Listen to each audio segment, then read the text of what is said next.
The sky turned golden yellow as the afternoon approached evening. School had already ended, leaving behind students who were engaged in other activities. In the quiet school atmosphere, a figure of a female student could be seen standing at the edge of the wall. Her gaze looked weary, no longer having any reason to live. Yes, a girl with long black hair intended to end it all. She was Kurumi Koga. There was no other sound besides the blowing wind accompanying her final moments. When she was about to step forward, suddenly a male voice was heard loudly and full of enthusiasm inviting Kurumi to wrestle on the bed. The young man's shout immediately made the girl freeze and turn towards the youth with a shocked look, before her face turned red and with an awkward and embarrassed tone, she called the youth a pervert. The youth was named Kasamiya. Hearing himself called a pervert made Kasamiya shocked in return and replied that he was not a pervert. Kurumi then affirmed that it was impossible for Kasamiya not to be a pervert after suddenly saying that to her. Kasamiya then was shocked by Kurumi's interpretation and asked if Kurumi had intended to end it all. Hearing that question, Kurumi interpreted that Kasamiya thought because she was going to end it all. Then Kasamiya had the opportunity to wrestle on the bed with her before ending it all. Then according to her, Kasamiya was not just a pervert, but truly a despicable person. Once again, Kasamiya replied firmly that Kurumi's thinking was wrong and explained with a gaze full of seriousness that he liked Kurumi, and that was why he wanted to wrestle on the bed with Kurumi. Kurumi still wore an angry expression, and her cheeks were still red. While averting her gaze, she said whether Kasamiya understood that everything he said made no sense at all. Kasamiya firmly replied again that Kurumi had misunderstood everything and asked her to listen to what he said. Kasamiya explained that he was sure Kurumi intended to place this sunset view in the deepest part of her heart for the last time, and also as her last view. But with his arrival here, everything had changed. If Kurumi decided to end it all now, then the last thing for Kurumi would not be this beautiful sunset view, but talking to a crazy and perverted male student like him. Kasamiya then firmly asked if Kurumi was okay with that. Kurumi's mouth gaped in shock at the explanation. Kasamiya affirmed that he had fallen in love with Kurumi. That's how he could know that what Kurumi liked was beautiful scenery. It was written in a magazine about Kurumi's interview. Kasamiya then pointed at Kurumi and said, "So let him ask this once again. Is this the end that Kurumi wants?" Deep in Kasamiya's heart, he was already prepared for all possibilities that would happen. Even if Kurumi ended up hating him because of this, he would still do anything to stop Kurumi. Kurumi looked stunned in shock and panic after hearing all of Kasamiya's words and said that she didn't believe Kasamiya was really doing all this. Seeing Kurumi, who looked a bit better, Kasamiya wore his strange expression while smiling and laughing before saying if Kurumi understood then come back here and wrestle on the bed with him. Kurumi's face turned even redder and she firmly rejected Kasamiya's invitation. Kasamiya grinned and said with a forcing and teasing tone that if so, then Kurumi's last conversation would be with someone perverted like him. For some reason, that was effective on Kurumi. She became panicked and started to fidget just thinking about it. Kasamiya affirmed again and asked her to come back to his side. The atmosphere became silent before Kurumi with a soft and embarrassed tone asked why Kasamiya wanted so badly to stop her.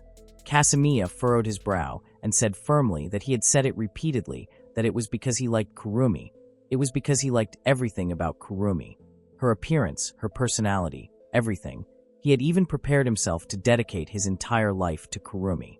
Kurumi's face turned red, and with an embarrassed tone Kurumi scolded him and asked if that meant Kasamiya was willing to do anything for her.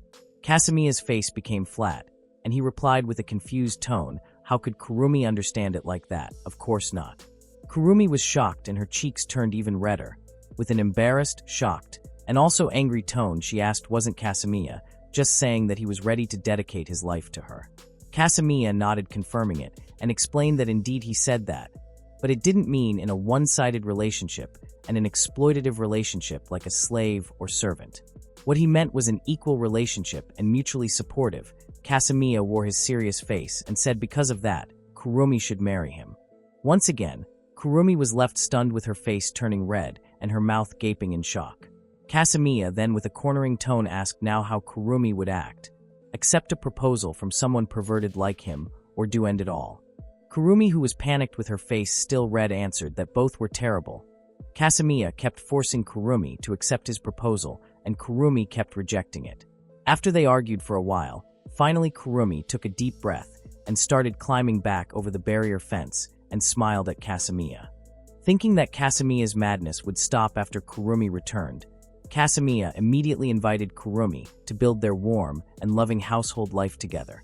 Kurumi without hesitation immediately answered that she would never accept Kasamiya's proposal. Kasamiya was shocked to hear it and asked what all this meant. Kurumi embarrassedly said that she had just changed her mind about her plan to end it all. Not discouraged, Kasamiya immediately invited Kurumi back to wrestle on the bed with him. Kurumi immediately punched Kasamiya's stomach without hesitation and cursed him. Kurumi sighed before then smiling awkwardly and embarrassed, and said that she had never met someone like Kasamiya before. Hearing that, Kasamiya then asked if so, could he consider Kurumi's answer as her liking him and showing her love for him. Kurumi squinted one eye and stuck out her tongue while making a mocking sound. Kurumi gave a mocking gesture to Kasamiya in a way that looked spoiled. Kurumi then left and bid farewell to Kasamiya. Kasamiya nodded seeing Kurumi leave. After Kurumi left, Kasamiya muttered to himself with an admiring tone that he was truly obsessed with Kurumi and he truly liked Kurumi. That night, Kasamiya dreamed of his past, where he was caught by his friends for bringing and reading a romance genre manga. From his friend's point of view, it was something pathetic to the point that Sakamiya was bullied by them. The bullying was so severe that it lasted a long time until it drastically lowered his mental state. As a result, Sakamiya himself wanted to just disappear like a useless piece of paper thrown into the trash. But there was a voice of a girl who defended Sakamiya and stood up for him. Sakamiya woke up from his sleep and thought that he had just dreamed a nostalgic dream. After getting ready, Sakamiya went to school as usual. On the way, Sakamiya met Kurumi and greeted her with a happy tone. On the other hand, Kurumi was a bit surprised by Sakamiya's greeting and greeted back with an awkward tone. Seeing Kurumi's reaction, Sakamiya laughed and walked beside her, then commented that Kurumi looked unenthusiastic even though he wanted Kurumi to shake his eardrums with her beautiful and melodious voice that synergized throughout the world. Hearing that excessive praise made Kurumi immediately reply that Kasamiya was disgusting.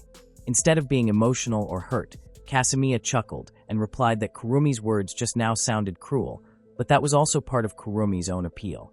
Not long after, a young man's voice came and greeted Kasamiya while embracing him.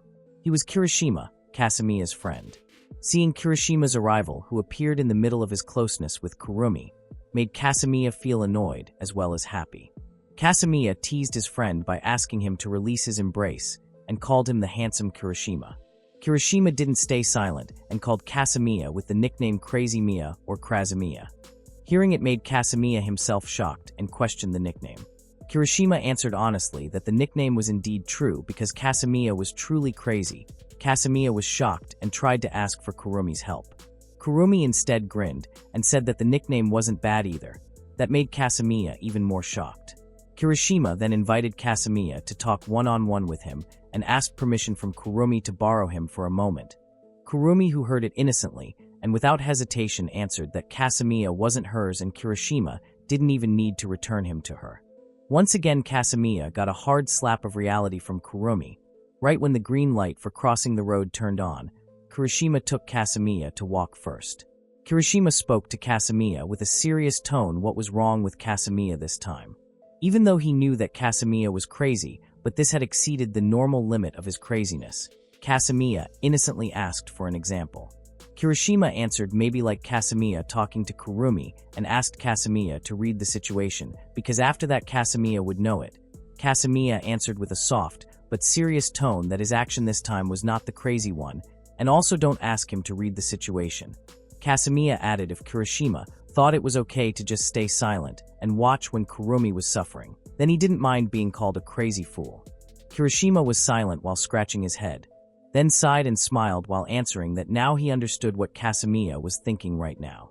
Hearing that, Kasamiya became enthusiastic and asked if Kirishima really understood him.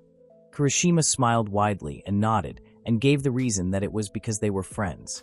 Kasamiya also smiled and thanked him. On the other hand, Kurumi, who saw the two of them from behind, started to wear a disgusted as well as uneasy face and commented that this situation should be the plot between friends if there was no fact that one of the friends was someone who was crazy and also stupid who suddenly came and invited her to wrestle on the bed. Hearing Kurumi's comment about Kasamiya made Kirishima himself shocked. Kasamiya defended himself that he only said that to prove his love for Kurumi, and he was sure that Kirishima would understand him, right? Kirishima shook his head and answered that he couldn't understand it for that. Time passed. The clock showed 12 noon, which meant break time. When the break bell rang, a few seconds later Kasamiya suddenly appeared in front of Kurumi's desk with a smile on his face and a lunch box in his hand. Kasamiya then invited her to have lunch with him. For a moment their eyes met, before Kurumi's gaze turned into a disgusted look and rejected it. Hearing that, Kasamiya pouted and expressed his sadness for being rejected, but his hand instead took her chair and sat in front of Kurumi's desk. That made Kurumi feel annoyed as well as embarrassed because seeing his words and behavior were contradictory and asked the reason. Kasamiya answered innocently that his action was based on pure love. Hearing it made Kurumi flustered and still scolded him with her blushing face. After that, Kurumi then took an onigiri from her bag, opened the wrapper, and bit the end. But right when biting the end of her onigiri and swallowing it, Kurumi froze while staring at her onigiri. That made Kasamiya ask Kurumi what happened. Kurumi answered with a somewhat sad tone that she had made a mistake. Kasamiya, while chewing, asked if Kurumi didn't like pickled plum. Kurumi shook her head and answered that she didn't mean she didn't like it. Before finishing, Kasamiya offered himself to eat the pickled plum part for Kurumi. Kurumi immediately called Kasamiya a pervert. Kasamiya immediately asked the reason with a shocked tone because he really intended to help her. Kurumi became embarrassed and answered softly that if that happened it would make her feel an indirect kiss. Instead of stopping, Kasamiya became even more enthusiastic and forced Kurumi to let him eat it if Kurumi considered it an indirect kiss. Even Kasamiya said that he didn't mind bearing the burden of being called crazy for him in order to give an indirect kiss to Kurumi. Kurumi froze and stared at Kasamiya with a disbelieving look that Kasamiya would go that far. But suddenly Kurumi chuckled after seeing Kasamiya's behavior. Kasamiya himself, who saw it, was a bit shocked because it was the first time again Kurumi could laugh freely like that. Kasamiya then smiled and rested his chin on both hands while enjoying Kurumi's smile just now. Kurumi immediately froze and wore a stern but embarrassed expression and asked with a stuttering tone about Kasamiya's expression when seeing her. Kasamiya, without hesitation, said that the two of them really had to get married. Kurumi's face immediately turned red again and immediately scolded him. Not long after lunch, during the same break, the whole class sounded like they were murmuring, and whispering sounds clearly filled their class. Of course, Kurumi herself could hear their whispers, and that made her wear her gloomy expression again. Kurumi suddenly stood from her seat, which made Kasamiya ask what was wrong with Kurumi suddenly standing. Kurumi cut off his question and immediately answered and asked Kasamiya to not interact with her anymore.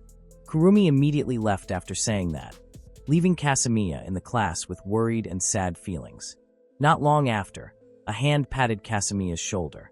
When he turned, it turned out the hand was from his teacher. Kasamiya asked what the teacher needed by calling him, if not he would leave soon because he was in a hurry.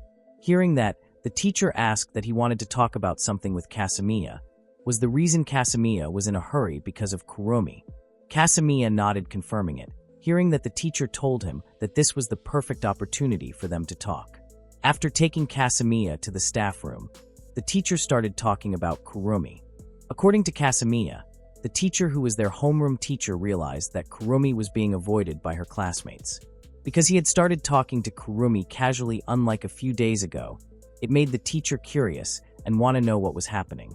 Kasamiya felt that discussing the issue related to Kurumi's action of wanting to end it all yesterday was something he had to resolve himself, and he only gave an answer to the teacher that he acted out of love and soon returned after chatting with the teacher. But when Kasamiya opened the classroom door, he froze when seeing what was in front of him. The chair where Kurumi used to sit, now fallen, and her desk scribbled with rude writings full of hatred towards Kurumi. Even among all the scribbles, there were those who wanted Kurumi to just disappear. Kasamiya froze trying to hold his emotions, but his emotions really kept overflowing until he had to grit his teeth and clench his fists tightly as an outlet. Without saying a word, Kasamiya squatted and started tidying up Kurumi's pencil case contents and cleaning the scribbles on her desk. On the other hand, the girls in his class laughed at Kasamiya, and even some of them looked at Kasamiya with disgusted looks. Not only them, but even the people in his class started talking about Kurumi without holding back about her badness when Kurumi wasn't there. Kasamiya could only stay silent, pretending not to hear their words. For a moment, Kasamiya looked at Kirishima, who wore a hand gesture apologizing to Kasamiya for not being able to help or stop them, and Kasamiya only smiled, accepting it. A few moments later, after Kurumi returned, Kurumi stood in front of her own desk and saw Kasamiya, who was sitting in her chair. Kurumi asked what Kasamiya was doing right now. Kasamiya, with his flat face, answered that in the classic legend Toyotomi Hideyoshi once warmed Oda Nobunaga's sandals to ensure the sandals weren't cold when Oda Nobunaga wore them. Kurumi asked then what was the connection with Kasamiya now. Kasamiya answered that he was now warming Kurumi's chair with the flames of his love. Kurumi asked again if Kasamiya was stupid. Kasamiya answered he wasn't stupid, he was Hideyoshi. Kurumi asked again if Kasamiya was Hideyoshi. Kasamiya answered no, he was Kurumi's husband. Kurumi immediately scolded him by calling him stupid. Kasamiya then stood and invited Kurumi to sit in her chair. When Kurumi sat with a slightly disappointed face, said that her chair felt almost not warm at all. Kasamiya was shocked and said that was strange because the flames of his love were burning wildly out of control. Kurumi's face turned red and with an embarrassed tone asked him not to interact with her anymore. After that warning, when school dismissal time arrived, Kasamiya really ignored the warning and instead invited her to go home together with his shining face.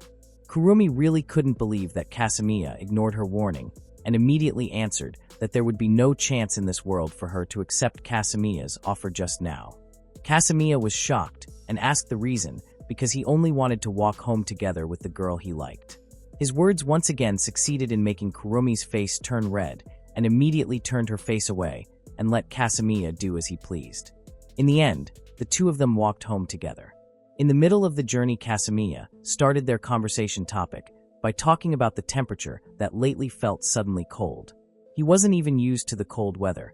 Kasamiya then asked Kurumi's opinion about the cold weather. But Kurumi was silent for a moment before then asking why Kasamiya was talking to her. Kasamiya understood where the conversation was going and immediately answered that it was because of course he liked Kurumi.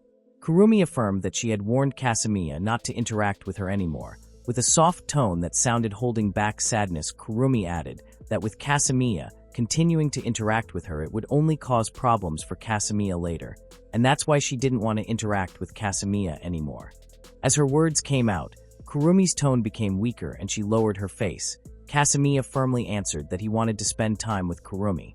He wanted Kurumi to cause problems for him because it didn't bother him at all. He wanted to be with Kurumi. Kasamiya's words felt like a hand pulling Kurumi's figure from the abyss of her darkness.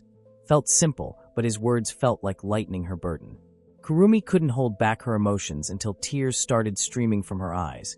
The atmosphere between them became silent, only the gentle afternoon wind blowing touching their skin. Kurumi then asked again if Kasamiya was sure he wanted that. Kasamiya answered while smiling it should be him asking that to Kurumi if Kurumi was okay with that. Kurumi smiled, and with the remaining tears in the corner of her eyes, Kurumi answered that she was okay. Kasamiya was mesmerized by her smile and immediately asked Kurumi to marry him. Kurumi, who was initially smiling, immediately her smile disappeared and sighed long because she felt that Kasamiya ruined the atmosphere. In the end, they walked home together with this time a smile on Kurumi's face. In the middle of the journey, illuminated by the afternoon sun, Kasamiya with his confidence offered Kurumi to hold hands. Kurumi immediately scolded him by asking him not to get ahead of himself first. Kasamiya nodded accepting and invited Kurumi again to exchange their phone contacts. Kurumi was shocked by how confident Kasamiya was and how he could jump straight to the stage of exchanging contacts. A few hours earlier, specifically during break time at school, Kasamiya was, as usual, chatting and having lunch at Kurumi's desk. Kasamiya happily asked how many children Kurumi wanted to have with him, endlessly chattering about their future married life. On the other hand, Kurumi only responded briefly, her cheeks slightly flushed from hearing Kasamiya's chatter. Then, Kasamiya commented on Kurumi bringing her own lunch today, to which Kurumi replied that constantly eating food from the store would make her sick. While the two of them were chatting, a girl tried to call out to them. Apparently, she had been near them for a while, but they had been ignoring her, engrossed in their conversation. Kasamiya even tried to ask for some of Kurumi's homemade lunch, which she immediately refused, saying that it didn't taste good, though Kasamiya, with his extraordinary love, didn't mind the taste of his future wife's cooking. However, Kurumi said that even though Kasamiya didn't care, she did. And when she could cook better, she would let Kasamiya enjoy it, but not yet. Seeing them so engrossed in their own world, the girl called out to them in a high-pitched, annoyed tone. Hearing that, they both immediately fell silent and just looked at the girl, which surprised her, and she instead asked them to say something. Indeed, this girl was a bit strange. Kasamiya then asked her in an irritated tone what she wanted from them, even explaining in an annoyed tone that, as she could see, they were in the middle of a flirting moment and asked her not to interrupt them. But instead of responding, the girl asked back why Kasamiya was glaring at her. Kasamiya, who was indeed glaring, simply replied that he wasn't glaring at her. The girl was Ogura Shurabe, the one responsible for spreading bad rumors about Kurumi among the girls in their class, and Kasamiya hated her for it. Ogura then flicked her ponytail and said that they were welcome to flirt as much as they wanted, but seeing them was disgusting to her and made her uncomfortable, so they should stop making a scene in class. Hearing that, Kurumi softly replied that they weren't doing that. Her soft voice made Ogura ask her to repeat it because she couldn't hear clearly. Kurumi immediately stood up from her seat and answered firmly that she wasn't flirting or anything like that. With her face slightly flushed, Kurumi said that it was just a coincidence that they were together, and what Ogura said was true, that Kasamiya was crazy and she would never flirt with someone like him. Hearing that, Kasamiya was shocked and commented sadly that Kurumi was really heartless, teasingly asking if Kurumi was saying that, but actually wanted to flirt with him herself. That question made Kurumi even more surprised and embarrassed, and in a firm and embarrassed tone, Kurumi replied that she didn't want that. Feeling ignored again, Ogura got angry and immediately slammed her desk, asking why they were always ignoring her. Kasamiya immediately stood up and angrily asked why Ogura was still there and if she could just leave. Ogura, provoked, also got angry and said that she hated Kurumi, but she hated Kasamiya even more. Hearing that, Kasamiya replied in the same tone that it was a coincidence because he also hated Ogura. Hearing their argument, Kurumi casually asked Kasamiya to stop being vulgar. Kasamiya immediately saluted Kurumi like a soldier receiving orders directly from his superior. Seeing him, Kurumi sighed and wondered to herself why she sometimes saw Kasamiya acting cool. Soon after, Kurumi stood up from her seat, which reflexively made Kasamiya ask where she was going. Kurumi turned and told Kasamiya flatly that he shouldn't ask a girl such things. Time passed, and the next class had already started, but Kurumi hadn't entered the classroom yet. From the classroom hallway, the sound of someone's footsteps could be heard. The teacher teaching was their homeroom teacher. When the sound of the door opening was heard, the teacher reflexively scolded Kurumi for being late to class. The teacher's words stopped when she saw Kurumi's condition. Soaking wet and not saying a word, her body shivering. Ogura looked like she was smirking in satisfaction at Kurumi's condition. On the other hand, Kasamiya, whose emotions could no longer be contained, approached Ogura and called her a bastard. Ogura looked like she felt no guilt and instead asked back as if she didn't understand. Kasamiya, so emotional, even cursed and said that he was really going to end Ogura. But his words were interrupted by Kurumi's voice calling Kasamiya and in a trembling tone, telling him that she was cold. Kasamiya immediately approached her while apologizing, took off his uniform jacket, and put it on Kurumi's soaking wet body. But Kurumi was still shivering and told Kasamiya that she was still cold. Seeing that, Kasamiya immediately put his arm around her and invited her to go home. Kurumi nodded, and they both left the classroom without paying attention to the homeroom teacher's words calling them back, making Ogura feel annoyed. They took a taxi to get to Kurumi's apartment. Once there, Kurumi invited Kasamiya inside. Kasamiya happily asked if he could come in, and Kurumi replied flatly that it was only this once. Kurumi then told Kasamiya that she was going to take a bath first so she wouldn't be cold. Hearing that, Kasamiya asked if Kurumi wanted him to wash her back. Kurumi's cheeks flushed, and with a sharp glare, Kurumi threatened that if Kasamiya came in, she would hit him with the shower head until his skull caved in.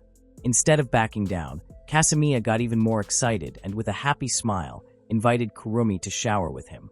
Kurumi immediately called him a pervert. In the end, Kasamiya just sat on the sofa and waited for her to finish. While waiting, the phone in Kasamiya's pocket suddenly vibrated and made a notification sound. When he opened it, it turned out that the notification sound came from a message from his friend, Kirishima. Kirishima told Kasamiya that Kasamiya's bag was already in his hands. teasing him by sending an audio recording of him opening his bag. Kasamiya immediately replied, asking him to return it in perfect condition. Kirishima immediately followed his lead and offered that if Kasamiya wanted his bag back safely, Kasamiya had to listen to what he said. Yes, a conversation like a negotiation with a kidnapper, Kasamiya accepted Kirishima's offer. Kirishima then asked Kasamiya to take care of Kurumi until the end, and if he returned to school without fully resolving things, then he could say goodbye to his bag. Kasamiya immediately accepted his offer while chuckling. Not long after replying to his message, Kurumi came out of her bathroom with her hair and body still half wet. Her body was still emitting steam, showing that she had taken a warm bath to avoid catching a cold. Kurumi herself was still holding a towel in her hand to dry her wet hair and was wearing shorts. Kasamiya was surprised to see Kurumi's relaxed appearance. Kasamiya immediately put both hands together, thanking God that what he was seeing was so amazing. Kurumi, seeing him, was confused and felt uneasy. She sighed before asking what drink Kasamiya wanted. After making warm drinks for both of them, Kasamiya commented that this activity looked like they had just gotten married.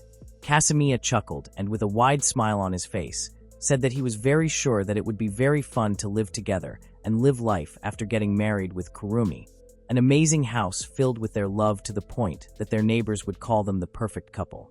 While Kasamiya had been chattering, Kurumi herself had been silent, not giving any response at all. That made Kasamiya ask about her condition. Kurumi replied that she just felt very tired, and the atmosphere between them suddenly became silent after hearing that. Kurumi then asked if Kasamiya was going to say something like, "I'm here to listen."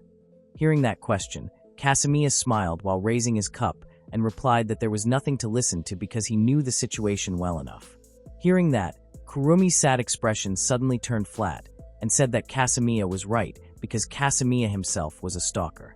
Kasamiya chuckled and said that it was hurtful and that he could know all that just by paying attention to Kurumi. Kurumi immediately replied that that was exactly what being a stalker was. Kurumi glanced at Kasamiya for a moment before taking a sip of her drink, suddenly getting up and going to the kitchen, which confused Kasamiya. After a while in the kitchen, Kurumi returned to the room where Kasamiya was with several bottles of drinks in her hands. Not just kin juice, but also kin drinks and a bottle of wine. Yes, wine with an elegant-looking logo, which shocked Kasamiya and told Kurumi that they couldn't drink wine because they were still underage. Kurumi also replied that she hadn't reached that age either, and she also wanted to know what it tasted like before she really ended. Hearing that, Kasamiya understood what she meant and realized that Kurumi was really going through a difficult time. Kurumi put the bottles on the table and sat right next to Kasamiya. With a flushed and shy face, Kurumi called Kasamiya and invited him to have a drinking party with her. Kasamiya was again shocked to hear that, but in his heart, Kasamiya was very happy and reasoned that if this could ease Kurumi's burden, then he wouldn't refuse. Kasamiya, with a wide smile on his face, accepted her invitation and took a can of drink. Kurumi worriedly asked if Kasamiya was sure. Kasamiya, smiling and opening his can, said that he was sure. Kurumi asked again if Kasamiya was disappointed with this invitation from her. Kasamiya proudly replied that he was very excited to share their first experience with Kurumi. Kasamiya added that after the drinking party, what would follow would surely be a dating session, which was none other than falling asleep. Kasamiya even boldly invited Kurumi to start the party immediately. On the other hand, Kurumi was shocked by Kasamiya's straightforward words and, in an embarrassed and annoyed tone, replied that she wouldn't do anything with Kasamiya. Even if she was wasted, she still wouldn't do it. Although Kasamiya was initially enthusiastic, his gaze stopped when he saw the bottle of drink.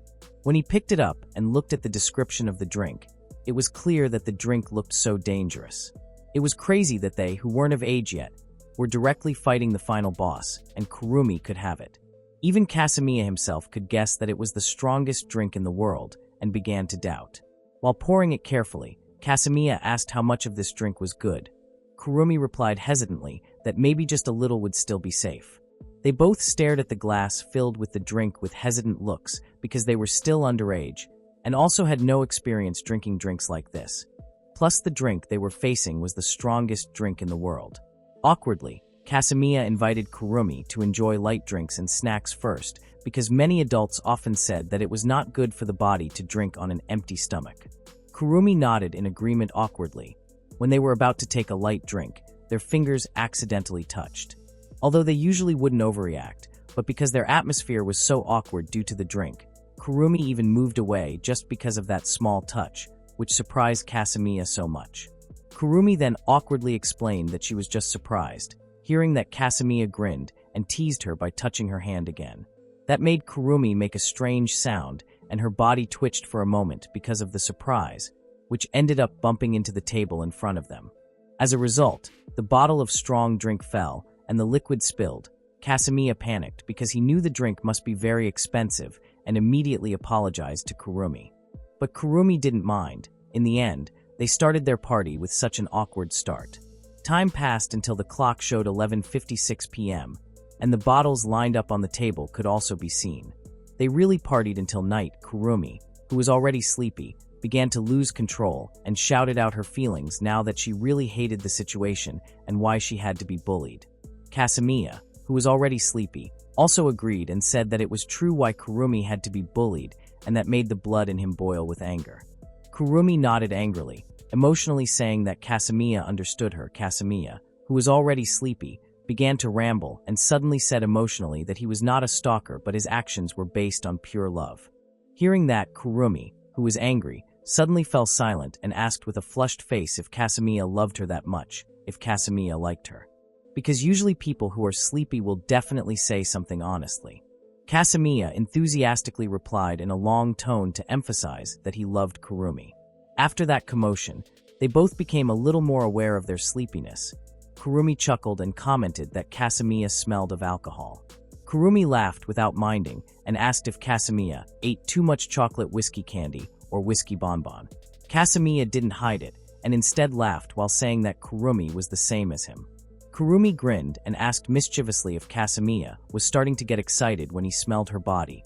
Kasamiya unreservedly agreed and even bluntly invited Kurumi to play with him. Kurumi fell silent and put her finger on her chin as she thought about what Kasamiya had just said. Seeing Kurumi thinking, Kasamiya thought positively and asked in an enthusiastic and hopeful tone if Kurumi had thought about what he wanted just now, if that meant he really had that chance. Kurumi's face flushed and in an embarrassed tone replied that she understood that Kasamiya really liked her that much. Kurumi's finger made a shy gesture and in a slightly trembling tone, because of embarrassment again, explained that even so they hadn't talked to each other for long. Hearing that sacred word made Kasamiya's eyes widen with his cheeks flushed with shock because he had just found out that Kurumi was still a virgin. On the other hand, seeing Kasamiya's reaction made Kurumi also embarrassed and in a sarcastic tone asked if Kasamiya had just found out, even though Kasamiya himself was a stalker, if Kasamiya was happy with that. Kasamiya, without hesitation and with an enthusiastic face, replied that he was very happy. Seeing Kasamiya's honest response made Kurumi herself feel happy and in a teasing tone asked again if Kasamiya wanted to do it with her. Kasamiya again replied in the same tone that he really wanted to do it. Kurumi smiled hearing that, held Kasamiya's shoulder gently, and asked him to look into her eyes. When Kasamiya looked at her, Kurumi's finger began to intertwine with Kasamiya's finger and immediately kissed him without a warning. That made Kasamiya himself surprised. Not for a moment Kurumi held Kasamiya's head to extend the duration. Not long after, Kurumi stopped kissing him. The hand holding Kasamiya's shoulder began to weaken. When Kasamiya called her, Kurumi's face fell to his shoulder and immediately snored. Seeing that made Kasamiya's feelings mixed. Happy because he saw Kurumi's sleeping face, and also annoyed because the starting point of his desire was stopped just like that. But when Kurumi fell asleep, Kurumi unintentionally pushed Kasamiya onto the sofa. On the other hand, Kasamiya also panicked with his cheeks flushed. A few hours later, Kurumi slowly opened her eyes and woke up. She yawned as she woke up, and with a still sleepy face, Kurumi was confused as to why she fell asleep in a place like this. She didn't remember last night's events because she was sleepy. But a brief flash crossed her mind. Remembering that incident instantly made her body tremble, with her face blushing with embarrassment. Kurumi herself was surprised and confused how she could do that. She was so panicked that she even asked herself that several times. In a panicked tone, Kurumi kept convincing herself that it was Kasamiya's fault because his brain was already damaged, besides that Kasamiya was a pervert, the pervert who always invited her to play with him and liked her. But the bad thoughts about Kasamiya instead directed Kurumi to Kasamiya's side, who cared about Kurumi. She even knew that Kasamiya stayed by her side when she was worried and always put her first compared to Kasamiya himself. Because of that, Kurumi admitted that Kasamiya was cool. When she admitted that in her heart, her face instantly turned red again, feeling embarrassed and even doubting her own thoughts. Even though Kurumi knew she couldn't possibly have such feelings for Kasamiya, and how could she be sleepy when the can of drink was still neatly unopened and the poured glass hadn't been drunk at all? Then one thing crossed her mind, which was an article that mentioned that there is a possibility of falling asleep due to the drink she drank, and Kurumi believed it.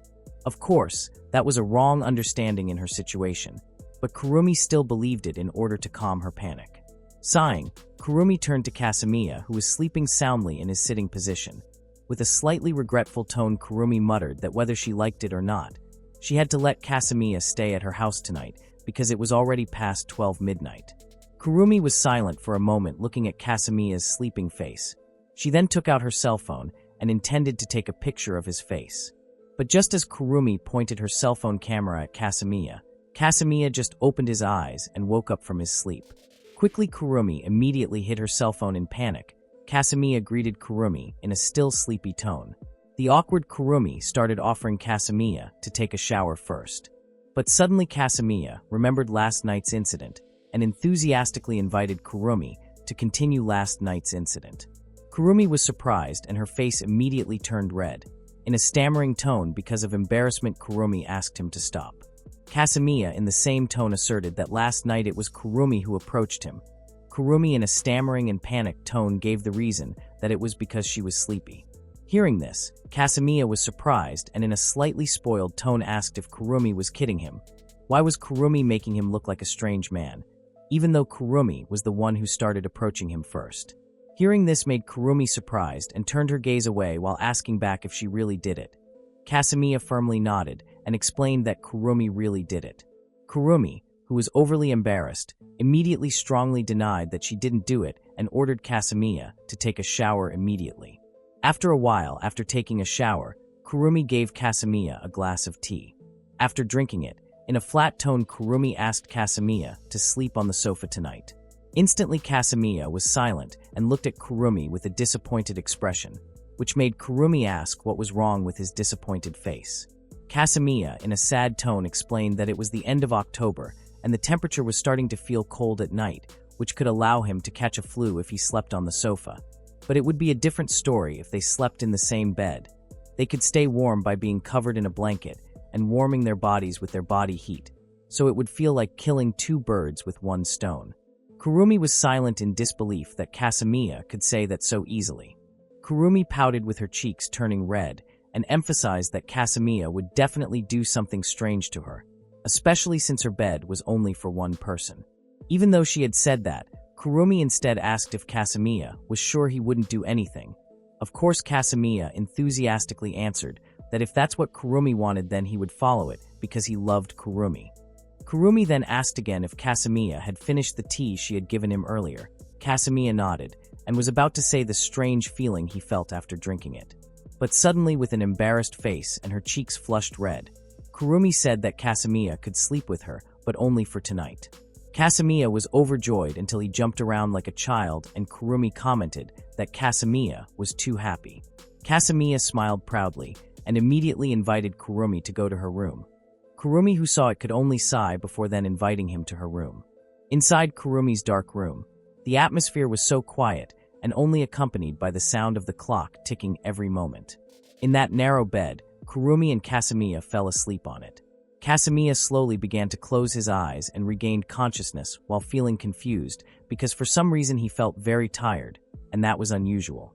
On the other side, Kurumi in a soft and gentle tone called Kasamiya and slowly got up and moved onto Kasamiya's body. In a soft and embarrassed tone, Kurumi invited Kasamiya to do something. Kurumi's voice was so soft that what she said was unclear. But Kasamiya, who was too tired, instead began to lose consciousness and fell asleep soundly just like that, even though the green light was already on in front of Kasamiya's eyes. Koga Kurumi, that is the name of an ordinary girl who is with Kasamiya now. She has a harmonious family and is blessed to have friends. But all of that changed when she was in her 3rd year of junior high school. Someone offered Kurumi a job to become a model. Her new career went very smoothly. Kurumi became a rising model at that time. Various brands of goods ranging from fashion to consumer goods asked Kurumi to be the model for their advertisements. But her smooth life did not last long. Her mother began to be obsessed with the success of her career to the point where she said that Kurumi's purpose of birth was for this job. Even because of Kurumi's increasingly busy work, Kurumi was late to realize that she had been abandoned by her friends and was now alone at her school. Her peaceful life has now been shattered. Even the only place for her to return, her family, broke apart. Her parents divorced, which made Kurumi now alone. One question that still arises in her mind to this day is, where is she? The next morning, Kasamiya woke up from Kurumi's bed and walked out. While yawning, Kasamiya greeted Kurumi and commented very proudly that they both finally spent the whole night together. On the other hand, Kurumi, who was already wearing her school uniform and an apron complete with a rice spoon in her hand, looked embarrassed and greeted Kasamiya back in a stammering tone. Kasamiya innocently asked what happened that made Kurumi stammer like that. Kurumi immediately answered that nothing happened.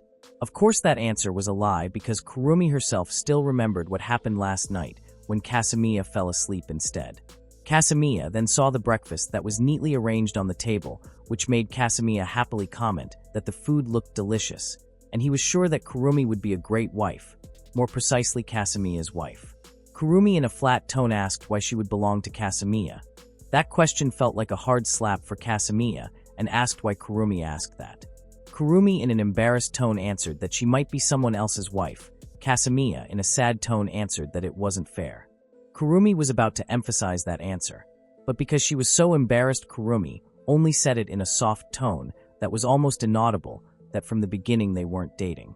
But when asked by Kasamiya about that unclear murmur, Kurumi instead became awkward and answered embarrassedly that there was nothing and invited him to have breakfast immediately.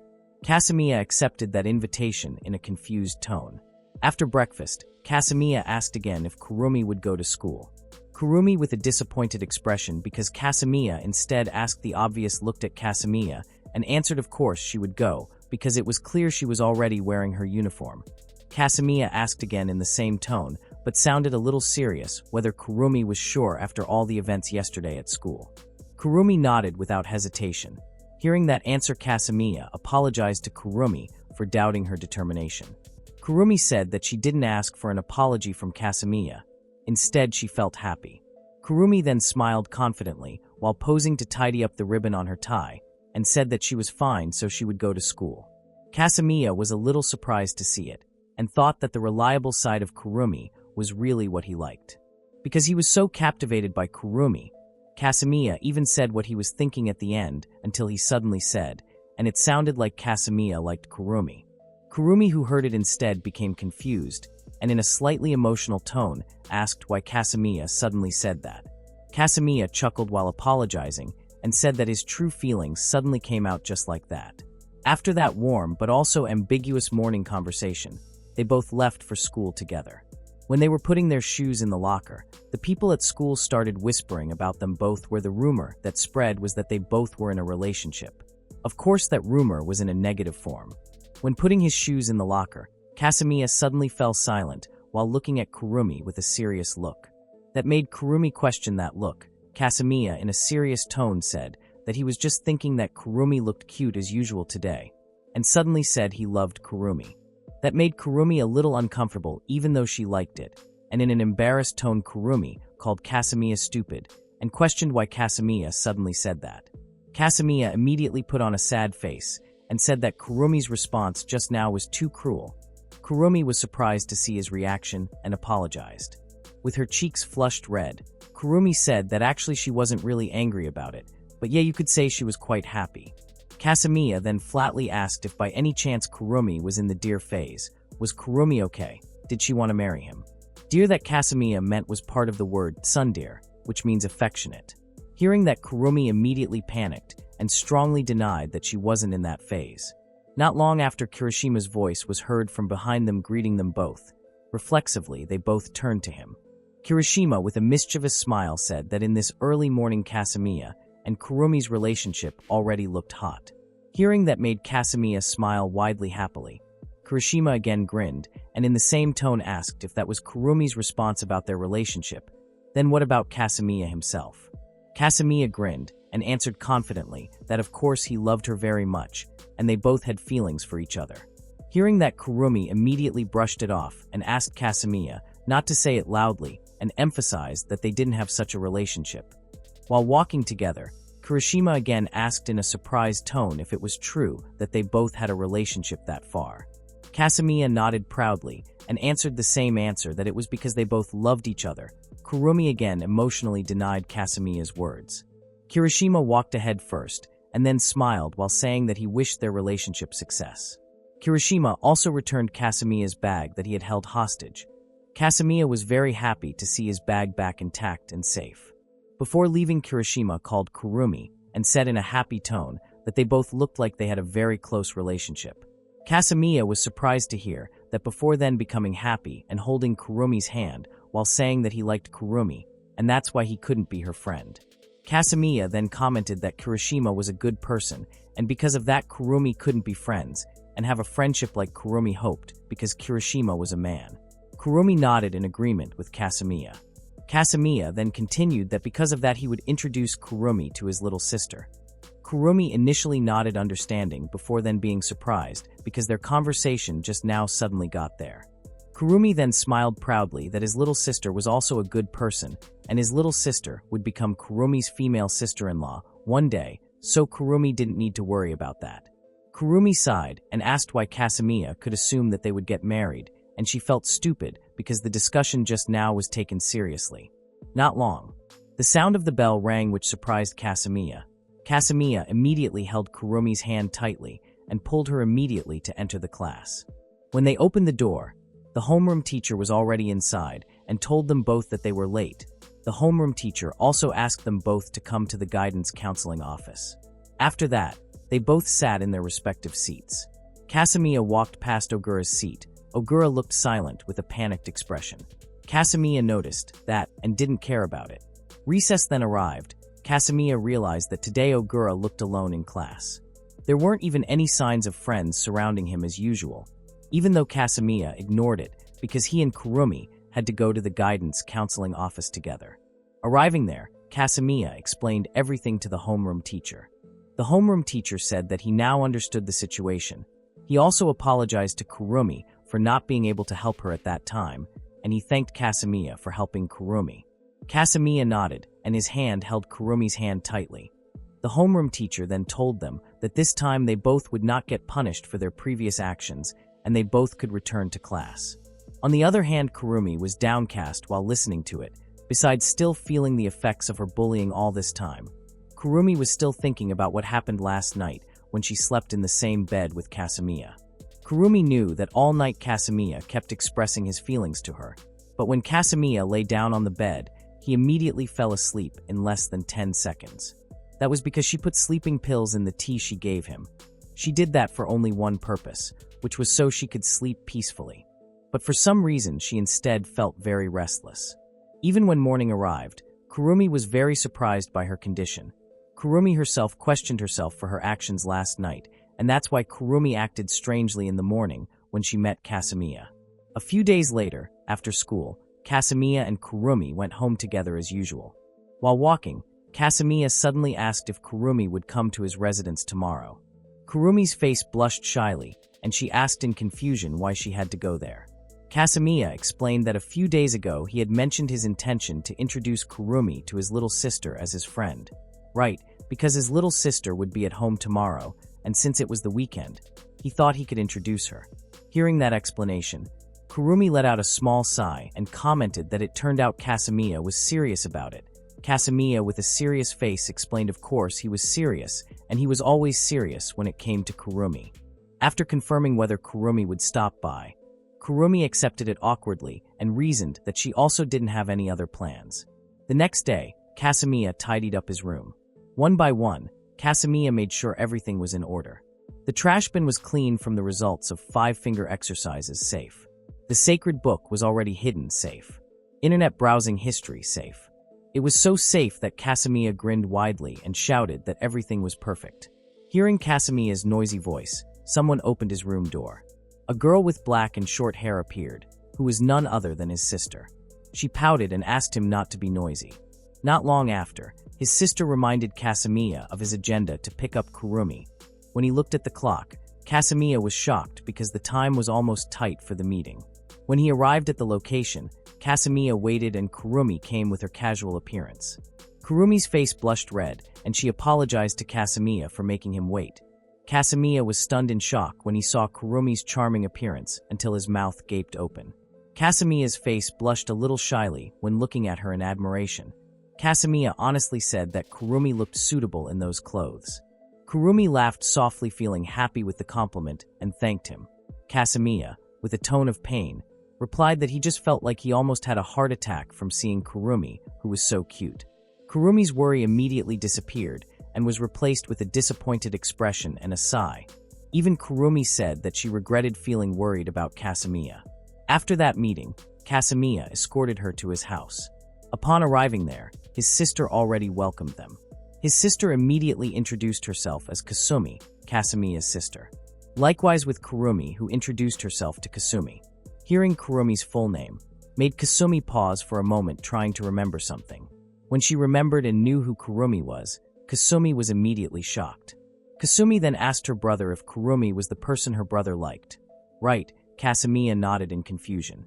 Hearing that, Kasumi panicked greatly until she reflexively called her mother, even though her mother was out. Kasumi panicked again and said that her brother was kidnapping someone. Kasamiya, with a firm but disbelieving tone, replied that he had never kidnapped anyone. Hearing her brother's answer, Kasumi, with a confused tone, asked then how her brother managed to bring someone as beautiful as Kurumi to his house. Suddenly, Kasumi's face was shocked again when realizing something.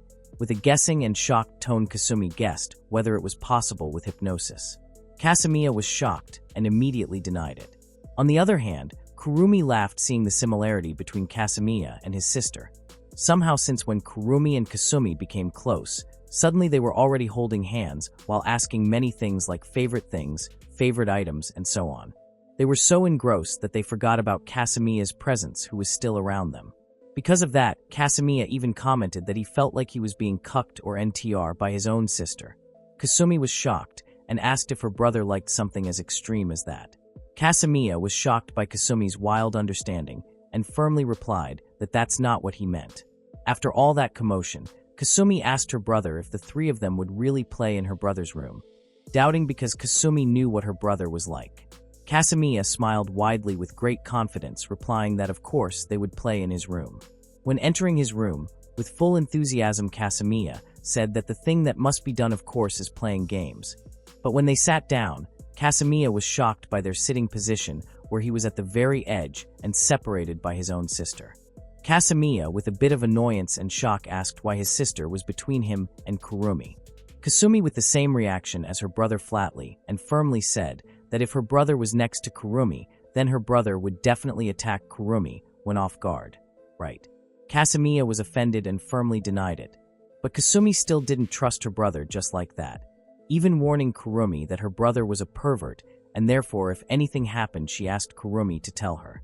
Kasumi even took the step of giving her phone contact to Kurumi. Kurumi thanked her and accepted her kindness with a bit of surprise and disbelief that Kasumi was so similar to Kasamiya, but more sane. The three of them then played games together and played a wild racing game. Their game was so intense, but in the end Kasumi won in first position, Kurumi in second position, while Kasamiya was in third position. With her proud face, Kasumi said that she actually played games more often than her brother, so she was better. Not long after, Kurumi's stomach rumbled, hearing that Kasamiya asked both of them if they should have dinner early. Hearing that Kurumi asked if there was anything she could help with, Kasamiya, with a smile on his face, gently refused and said that Kurumi here was a guest. Kurumi felt worried and asked again if Kasamiya was sure. Kasamiya nodded proudly and explained that of course he was sure because he had finished with his preparations from the beginning, so just finishing the rest. After a while, Kasamiya returned with a large bowl of yozunabe. It was a traditional Japanese food like a stew of various ingredients cooked together in one large pot containing hot broth. Kasamiya, with his satisfied face and wiping the sweat on his forehead, said that everything was done. Kurumi with her curious smile commented that Kasamiya's dish looked delicious. Kasamiya grinned proudly and said that it was natural for Kurumi to feel like that because he had mixed in a secret seasoning. Kasumi with her flat face asked what the secret seasoning was. Kasamiya smiled handsomely while pointing at Kurumi and said that the secret seasoning was his love for Kurumi. Suddenly the atmosphere became silent without any sound at all. Kurumi then invited Kasumi to eat it. Kasumi agreed and prepared her bowl. The two of them really ignored Kasamiya, which made Kasamiya immediately cover his face with his hands and say that he wanted to cry. After eating together, Kasamiya informed that he would take care of the dirty utensils so his sister and Kurumi could relax. Kasumi cheerfully invited Kurumi to play games again with her. Kurumi happily accepted. In the middle of the game, Kasumi asked Kurumi if Kurumi really never dated her brother. Kurumi's cheeks looked red and awkwardly said that she never did. While smiling mischievously, Kasumi let out her mischievous tone after hearing it. Kasumi asked again if Kurumi had held hands with her brother. Kurumi nodded with her cheeks still red. Kasumi asked again about hugging. Kurumi's face blushed, and she covered her mouth and nodded shyly. Kasumi asked again about kissing him. Kurumi blushed even more and didn't answer because she was too shy. Kasumi commented with her mischievous tone that Kurumi's face now looked very red. Kurumi shyly asked Kasumi not to look at her face. Kasumi, while grinning mischievously, said that Kurumi herself didn't answer it, then her last question, whether Kurumi liked her brother. Kurumi with her red face and covering it with her hands answered softly that she liked Kasamiya. Kurumi's confession to Kasamiya's sister.